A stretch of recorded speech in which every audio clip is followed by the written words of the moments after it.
What if the most dangerous conflict in the world today isn't officially a war, no declarations, no formal battlefields, no armies facing each other across a border?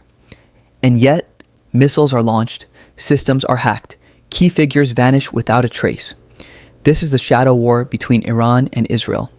It's been going on for decades. It shapes the entire Middle East, and most of the world barely notices.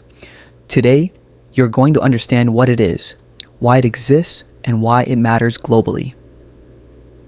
To understand this conflict, we need to go back to 1979, the Iranian Revolution. Before that, Iran and Israel weren't enemies. They actually shared intelligence and economic ties. Then everything changed.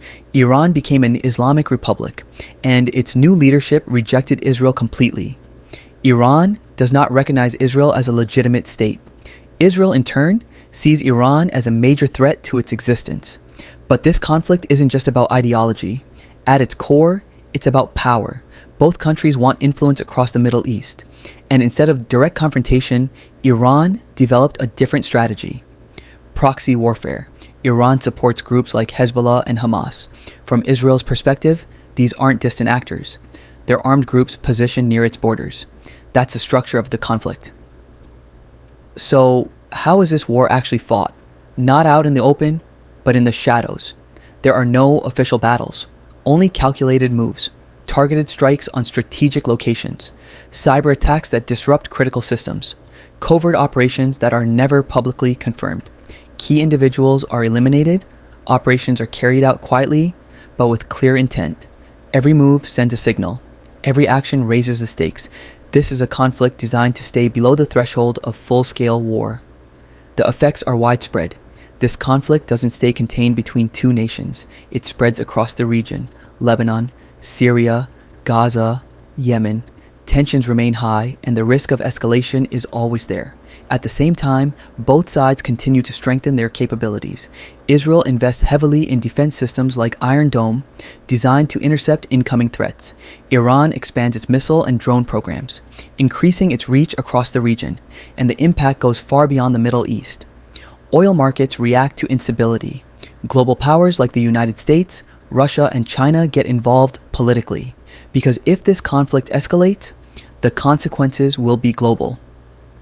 Each side follows a different strategy. Israel focuses on prevention, stopping threats before they fully develop, using intelligence, surveillance, and precision strikes. The objective is simple: prevent threats from reaching a critical level. Iran takes a different approach. It avoids direct war. Instead, it builds influence over time, supporting allies across the region, expanding military capabilities, applying pressure from multiple directions.